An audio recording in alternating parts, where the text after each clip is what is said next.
Supreme কোর্টের নির্দেশে গতকালই 26,000 যে চাকরি বাতিল হয়েছে ফরাক্কার অর্জুনপুর হাই স্কুল, সেখানে 36 জন শিক্ষকের চাকরি গিয়েছে।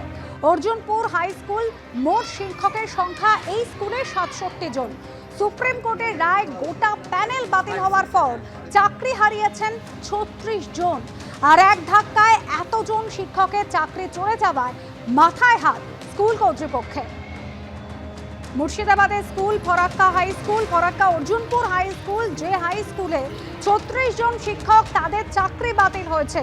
গতকালই সুপ্রিম কোর্টের নির্দেশ, প্রায় 26,000 চাকরি বাতিল হয়েছে। একেবারে কলকাতা হাইকোর্টের রায়, সেই রায় বহাল রেখেছে সুপ্রিম কোর্ট।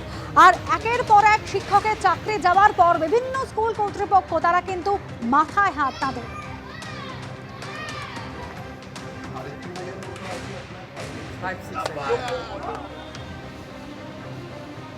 30 জন চলে গেছেন, ওনারা কেউ এখনো আজকে স্কুলে আসেননি। টোটাল 36 জন। এখন আমরা থাকলাম 31 জন থাকলাম, 67 জন ছিলাম, 36 চলে গেল, 31 এখন থাকলাম। প্রায় 9,500। আজ কম স্টুডেন্ট, মানে সব একটা এর মধ্যে দুঃখের সঙ্গে, মানে ছাত্রছাত্রীদের মধ্যেও একটা আতঙ্ক তৈরি হয়েছে যে আমরা আমাদের পছন্দের স্যার ম্যাডামকে পাবো না, ওরা চলে যাবে। মানে ওদের মধ্যেও একটা, মানে কি বলবো, দুঃখের একটা বাতাবরণ সৃষ্টি হয়েছে।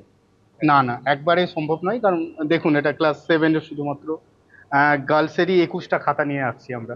তার মানে মোটামুটি আমাদের 21টা সেকশন আছে এখানে, 7 গার্লসের। এবার আমরা যদি সবগুলোকে চারটে সেকশন করে 7টা ঘরেও বসাই, তবু আমাদের 1600+ স্টুডেন্ট আছে।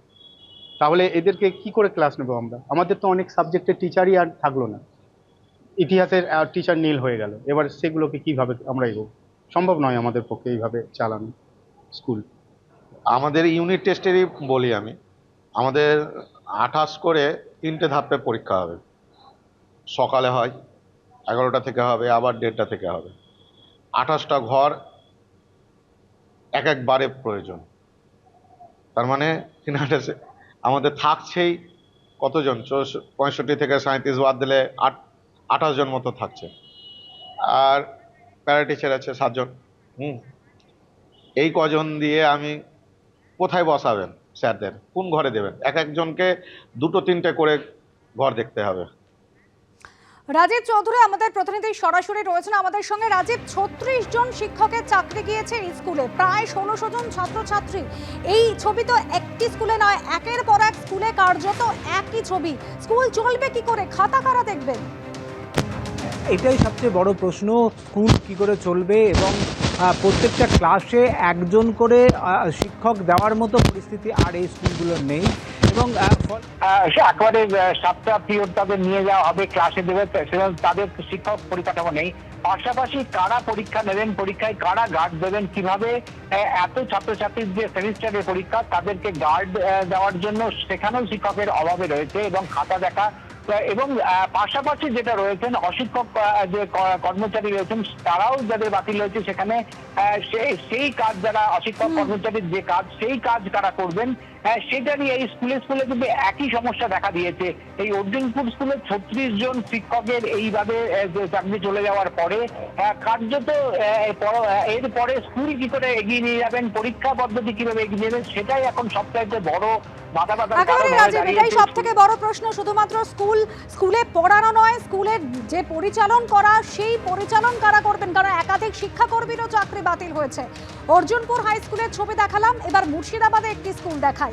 16 জন শিক্ষকের চাকরি গিয়েছে। স্কুলের বিজ্ঞান বিভাগে তুলে দিতে হবে, বিজ্ঞান বিভাগের কোনো শিক্ষকই স্কুলে আর নেই। 24 জন শিক্ষক দিয়ে কিভাবে চলবে স্কুল, প্রশ্ন তুলছেন প্রধান শিক্ষক।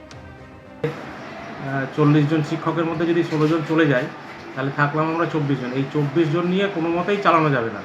পরীক্ষা রুমে 2 জন করে ডিউটি, 2টো করে রুম একজন মাস্টারমশাইকে দিতে হবে, এরকম পরিস্থিতি হবে। এখন ফার্স্ট সেমিস্টার পরীক্ষা চলছে, তার উপরে ফিজিক্সের টিচার থাকবে না, কেমিস্ট্রির টিচার থাকবে না, বায়োলজি থাকবে না। মানে সায়েন্সটা পুরোপুরি উঠে যাওয়ার মধ্যে। এডুকেশনের হাই সেকেন্ডারিতে একটি মাত্র টিচার ছিল, সেও চলে যাচ্ছে। তাহলে এডুকেশনটাও থাকছে না, মানে স্কুল চালানোর মতো পরিস্থিতি আর থাকবে না। যেটা টেন্টেড লিস্ট, সেই 3 জন আসেনি, আর বাকি যারা আছে তারাও এসেছিল, স্কুল আছে। কিন্তু মর্মাহত হয়ে কান্নাকাটি ইত্যাদি করছে, সে কারণে তারা কোনো ডিউটি করতে পারছে না। এই অবস্থা, মনের অবস্থা ভালো নয়।